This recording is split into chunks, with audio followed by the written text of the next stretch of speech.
Ayo turun di mana, Cuk? Turun di mana? Jawa, Jawa, Bentar, bentar. Jawa, Jawa, Jawa, Jawa, Jawa, Jawa, Jawa. Jin. Jawa, Jawa, Apa Jawa, ini, Jawa, Cuk? Jawa, Woi, Jawa. Jawa, Jawa, Jawa, Jawa, Jawa, Jawa. woi, apa nih? Jawa, Jawa, Jawa, Jawa.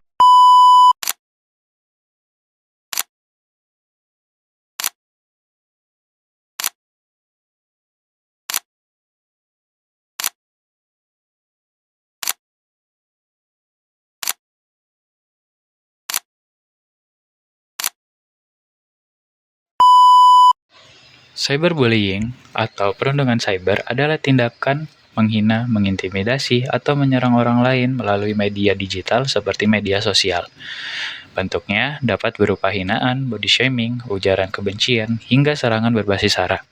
Cyberbullying banyak terjadi di Indonesia karena tingginya penggunaan media sosial, terutama di kalangan generasi muda, serta adanya rasa anonim yang membuat sebagian orang merasa bebas berkomentar tanpa memikirkan dampaknya.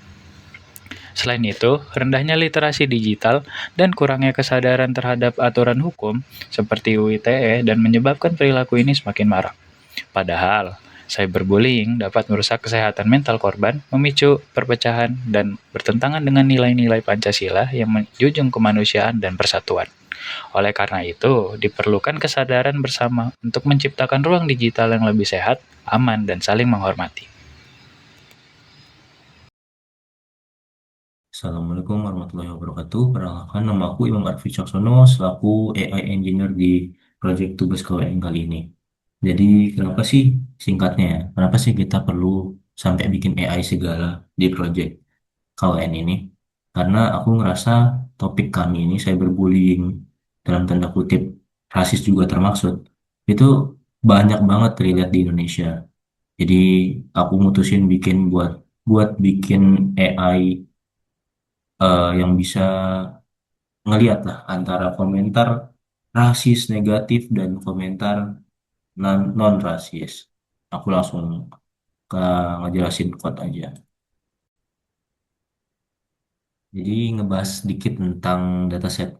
Dalam riset ini kami mengumpulkan datasetnya menggunakan teknik web scraping melalui pustaka Selenium WebDriver berbasis Python. Metode ini dipilih sebagai alternatif terbaik karena adanya keterbatasan pada akses API pada platform resmi platform X-nya.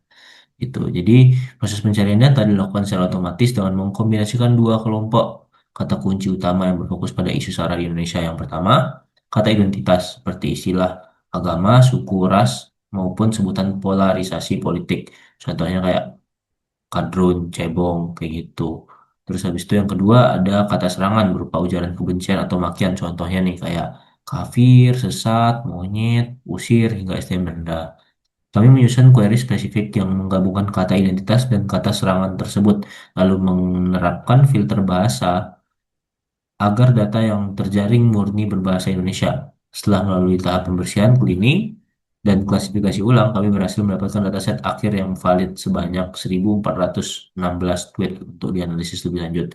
Dari total 1.416 tweet, sebanyak 457 tweet atau sebagian 32,3% berklasifikasi sebagai konten cyberbullying, sedangkan 959 tweet yang atau sekitar 67,7% lainnya terklasifikasi sebagai non-cyberbullying. Distribusi ini menunjukkan bahwa data dan cyberbullying lebih dominan dibandingkan data cyberbullying, namun jumlah data bullying tetap cukup signifikan untuk dianalisis. Nah, jadi untuk kita bisa mengetahui apakah komentar tersebut rasis atau enggak, kita perlu tahu dulu komentarnya itu isinya apa. Kita harus gimana supaya mesin tahu apa arti komentar itu. Kita import dulu lah namanya library sastrawi dari Python. Nah, library sastrawi ini singkatnya mirip word cloud tapi dia bisa generate bahasa Indonesia. Oke, ini untuk penguploadan ke Google Drive. Ini untuk penguploadan ke datasetnya. Lalu selanjutnya ini untuk proses dari drop table, dari table-table yang kosong dihilangin. Terus habis itu kita splitting data training di 88%, 80% dibanding 20%. 80% training, 20% testing. Biar apa? Biar modelnya pede tentang jawaban-jawaban dia. Jadi kayak masih tahu ini rasis, ini enggak rasis, itu dia pede. dengan banyaknya data training gitu.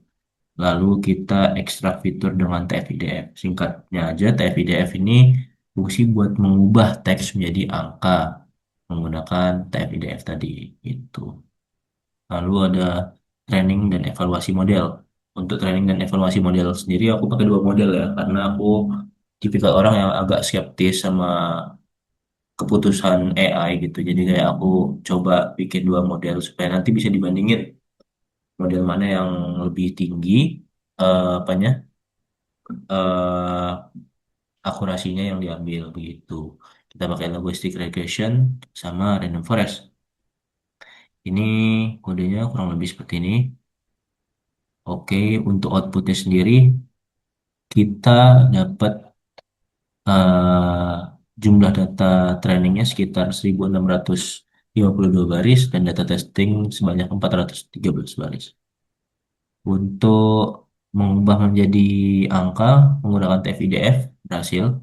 Lalu untuk logistic regression dan random forest, logistic regressionnya memiliki akurasi 85,23% dan begitu juga dengan random forest ternyata sama di 85,23%. Lalu ini untuk code untuk visualisasinya kita langsung ke visualisasi.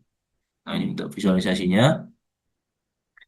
eh Tadi untuk perbandingan akurasi model AI yang logistic regression itu sekitar 85,23%. Begitu juga dengan random forest. Ini untuk SVM-nya bagian antara kelas bullying dan non bullying. Jadi rada numpuk kalau bisa dilihat di sini agak numpuk di sebelah kiri ya di sini. Itu kurang lebih untuk visualisasinya seperti itu. Kita sudah bisa mengklasifikasikan apakah ini komentar bullying atau tidak bullying menggunakan AI dan kurang lebih ini kodenya. Mungkin sekian penjelasan dari aku. Kurang lebihnya mohon maaf. Sekian, terima kasih. Persatuan bangsa tidak hanya dijaga di dunia nyata, tetapi juga di ruang digital. Setiap komentar yang kita tulis dapat memperkuat persatuan atau malah justru memecahnya. Saring sebelum sharing, berbeda bukan untuk dihina, bijak bermedia sosial, wujud nasionalisme digital.